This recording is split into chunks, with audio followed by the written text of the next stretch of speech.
नमस्ते दोस्तों, सभी लोगों ने कभी न कभी घर बनवाया होगा या कहीं कंस्ट्रक्शन साइट पे काम होते हुए जरूर देखा होगा। उसमें आप लोगों ने ये देखा होगा कि जितनी भी सामग्री लगती है बिल्डिंग मटेरियल्स की, उसमें बालू एक प्रमुख तत्व है। देखा तो जरूर होगा। और बालू आता कहाँ से है, ये भी सारी चीजें सभी लोगों को जनरली पता होगी कि ये नदी के किनारे से निकाला जाता है, नदियों से निकाला जाता है। और सभी लोग ये बात भी जानते हैं कि बालू लिमिटेड है, नेचुरल चीजें हैं तो लिमिटेड है, कहीं ना कहीं या कभी ना कभी वो चीजें खत्म होगी। हमें उसका सप्लीमेंट ढूंढना होगा कि आखिर बालू जब नदियों से निकलना बंद हो जाएगा तो फिर कंस्ट्रक्शन के लिए बालू आएगा कहां से। तो चलिए मैं आपको बताता हूं, सरकार ने इसका समाधान ढूंढ लिया है और अभी से ही उस पर काम करना शुरू कर दिया है। इसके कई सारे फायदे हैं और उन्हीं फायदे को लेके और इस चीजों को मैं आपको इस वीडियो में बताऊंगा। तो वीडियो को बिना स्किप किए अंत तक जरूर देखिएगा ताकि आपको हर एक चीज बेहतर तरीके से पता हो जाए। महाराष्ट्र गवर्नमेंट ने हाल ही में एक स्कीम लॉन्च किया है, एम सैंड स्कीम। इसके तहत क्या होगा कि नदियों से जो गाद यानी रेत निकाला जाता था, अब उसको ना निकाल के उसके बदले में नेचुरल बालू के जगह पे आर्टिफिशियल सैंड तैयार किया जाएगा। और वो कैसे तैयार होगा, इन सारी चीजों को बताया है और इस पर काफी तेजी से काम भी शुरू हो चुका है। तो जी हाँ, तो चलिए मैं आपको इसको अच्छे तरीके से समझाने का प्रयास करता हूं।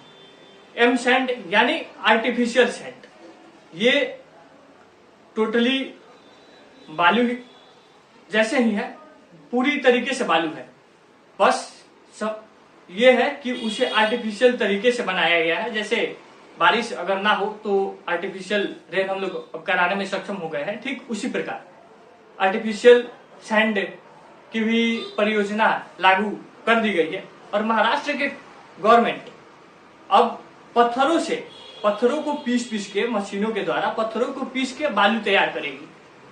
टोटली बालू होगा, कहीं से भी कोई अंतर नहीं आने वाला है और एकदम फाइन मटेरियल तैयार करके आपको मिलेगा और पूरी तरीके से भरोसेमंद है, टिकाऊ है।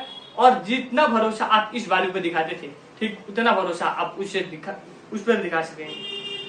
अब महाराष्ट्र गवर्नमेंट ने पहले हर एक जिलों में 50 प्लांट लगाने की परियोजना थी, लेकिन अब उसको तेजी देने के लिए अब उसे बढ़ाकर प्रति डिस्ट्रिक्ट 100 करने की योजना है। और ये भी रूल लागू कर दिया गया है महाराष्ट्र में कि जितने भी सरकारी और अर्ध सरकारी यानी गवर्नमेंट और सेमी गवर्नमेंट जितने भी काम होंगे कंस्ट्रक्शन साइट पे, उन सब में आर्टिफिशियल सैंड का ही प्रयोग किया जाएगा, ना कि नेचुरल यानी जो रेत नदी से निकाली गई है उसका।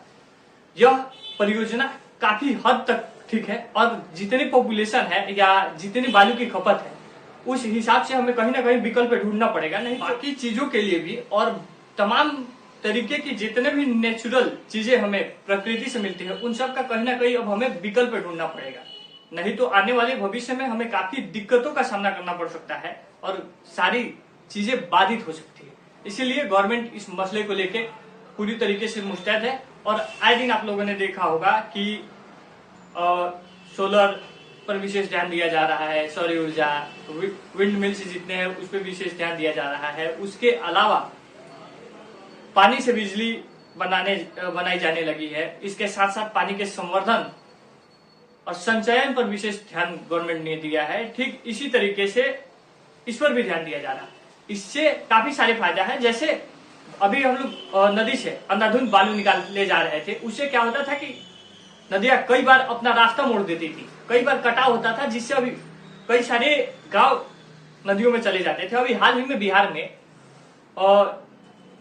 जवैनिया गांव था आरा जिला में, वहां आप लोगों ने देखा होगा कि किस तरीके से क्षति हुई है और वो क्षति में लाखों लोगों का नुकसान होता है, जान माल की भी नुकसान होती है। इसीलिए इन चीजों को हमें तेजी के साथ अपनाने की जरूरत है और इस पर गवर्नमेंट ने ध्यान दिया है। तो कहीं ना कहीं हमें भी गवर्नमेंट के साथ कदम से कदम मिलाकर चलना पड़ेगा।